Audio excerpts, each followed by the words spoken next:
Hey, what's up, lightboltjoe here. Today we are going to discuss book 54 in R.L. Stine's Goosebumps original series, Don't Go to Sleep, 118 pages long, book 54, April 97. Those are all the numbers I specifically refreshed in order to talk about it. So, main character's name is Matt. He has an older brother, Greg, an older sister, Pam. They live with their mom, a dog named Biggie. Their father passed away. This is the first Goosebumps book where it's referenced that a parent is no longer with us, like that a parent has died, that I remember. There's been divorce, there's been single parent stuff, but this is the first like reference a parent had passed away. So the cover has absolutely nothing to do with this story. The tagline, Rise and Shine Forever, has to do with the story because it's a time loop-ish, reality loop. But there's no monster. There's no monster under the bed. Nothing.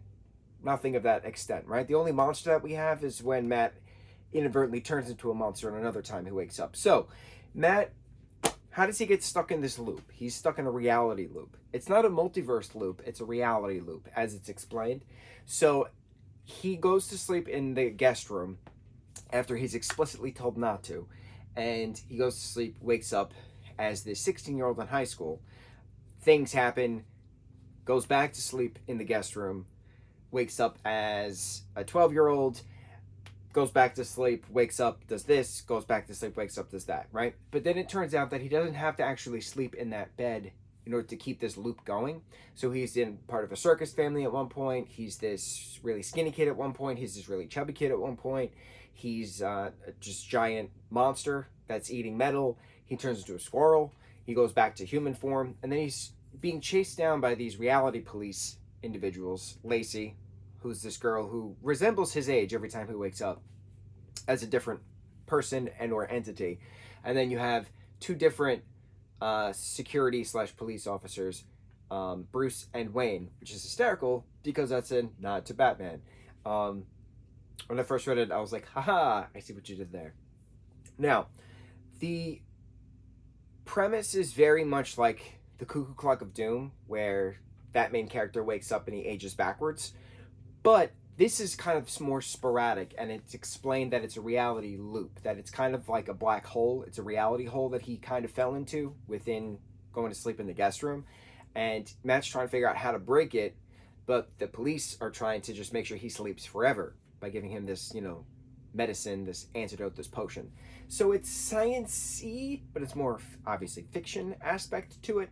It's not the Cuckoo Clock of Doom. That was a really good timeline of events and stuff. This is more sporadic, which is fine, but like, is the loop going to continue even though Matt then broke the loop, slept in his own bed, woke up as the 12-year-old with the older brother and sister, with the annoying dog, with the singular mom, right?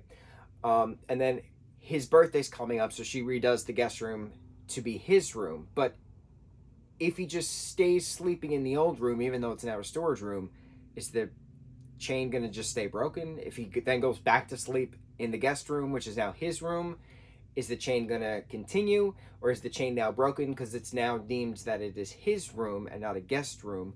But is the reality hole still gonna be there even though it's not the guest room anymore, it's now Matt's room? So many what if questions.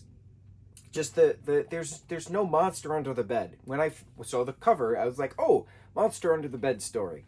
There ain't no monster under the bed. The only monster is this one running around town eating cars, and that's Matt. So, it's all right. It's another used book, and again, you could see that the kid used this for math homework, like the backdrop. Like I can see like different numbers going down and like arrows and stuff of like them trying to figure stuff out. There was one page, I don't remember where, but there's like here it is. Okay, there's a splotch of glitter glue that was stuck to construction paper at one point, and then it obviously smooshed onto this, and I can tell it's glitter glue because it had a little bit of a sparkle. So this was used. This was heavily used. This kid unfortunately grew up in a house where the parents are smokers because it's just yellowed out completely. But it's neat seeing the history of the book, even though the book cover has nothing to do with the actual book. It's still quick. I read it very quickly. I'll give it that. But that's it. That's all I got. Book 54 in our Science Goosebumps original series, Don't Go to Sleep.